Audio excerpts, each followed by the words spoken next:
person. It just makes you a product of this wacky food environment that no one can really get a hold on unless they pay close attention. And that's what we try to do.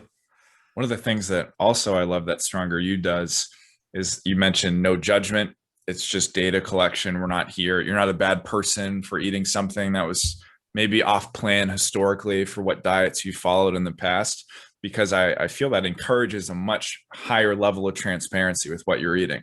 Where if I feel like, oh, if I have, a couple beers in the weekend or a bag of chips, Mike's going to yell at me, which is obviously what a lot of clients ask for. I want you to yell at me if I'm bad.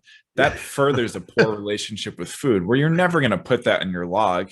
You'd rather just blame genetics or metabolism and say, hey, the reason I haven't made progress the last few weeks is because I splurged maybe a little bit too much for my goals. So I do love that Stronger You does that. They create an environment. And obviously I try to do the same, where people can say, hey, here's what I did. Cool. No judgment here. Let's talk about how to maybe navigate it a little bit differently next time. Right. Because if you as the coach let someone know that it is okay to stumble, they're gonna tell you when they stumble.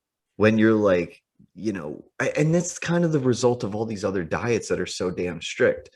They're like, if you do Whole 30 and you have a cupcake, you no longer are following that diet. You now failed. How does that make people feel? Well, all these diets are like on off switches, and we're trying to be a dimmer switch. As long as the light is on, everything is cool. Just don't keep it dark all the time, and you're probably going to be okay. That's such a great point, because so many people are so conditioned to think anything that's not like a fruit or vegetable or chicken breast is inherently off plan. It's something that made me off track. Like, you just actually, can you tell us a little bit more? You just went away. I'd imagine you weren't eating chicken breast for every meal, but that doesn't mean you were off track for a week. It was just a different set of decisions. So can you tell me a little bit more about how you approached that and why that was not inherently bad? Yeah, so I look at it like you're not off track, you're maybe on a different track. So if I go away or I travel, like I'll try to focus on protein because I know it's hard to come by when you eat out. It's more expensive to restaurants. It doesn't taste as delicious as like a calorie bomb of carbs and fats with the perfect sweetness or crunch. So I just try to do stuff like that. Maybe I'll skip a meal here and there to bank calories for a meal out. I usually try to hit up a store to buy things that I know will be hard to eat. So we walked to the little grocery store, got some yogurts, got some protein shakes, got some things that, probably won't add too many calories, like vegetables and fruits. Go for walks a lot when I'm away, because that general movement is like it's like the unsung hero of fat loss.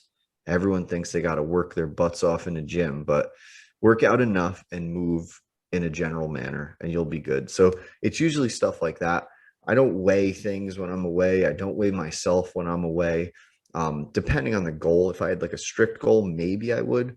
But if I'm just trying to cruise in like lifestyle mode, I'll call it, I'm not going to go too crazy. My goal when I'm away is damage control, understand what happens when I get back. Maybe I'll be a little waterlogged, but it's just borrowed weight. It's going to go away in a few days.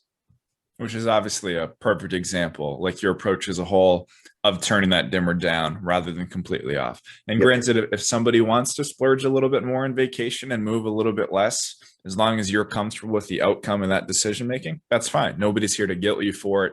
But there is an option in the middle where I'm sure you did have a few meals that weren't necessarily on the top of a recommended grocery list, and a few days where you weren't doing heavy deadlifts and squats and all that, but you're fine. Like, you just turn that dimmer down a little bit, and obviously coming out of it, now you turn that dimmer back up, not all the way to the top, because that's not super sustainable, but just turning it up at least a little bit.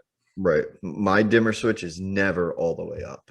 I like to have some baked in flexibility, and I understand the cost. That means maybe I won't be in the best possible shape the other version of Mike can be, but that's okay. And I think that's where a lot of people have to find their own balance.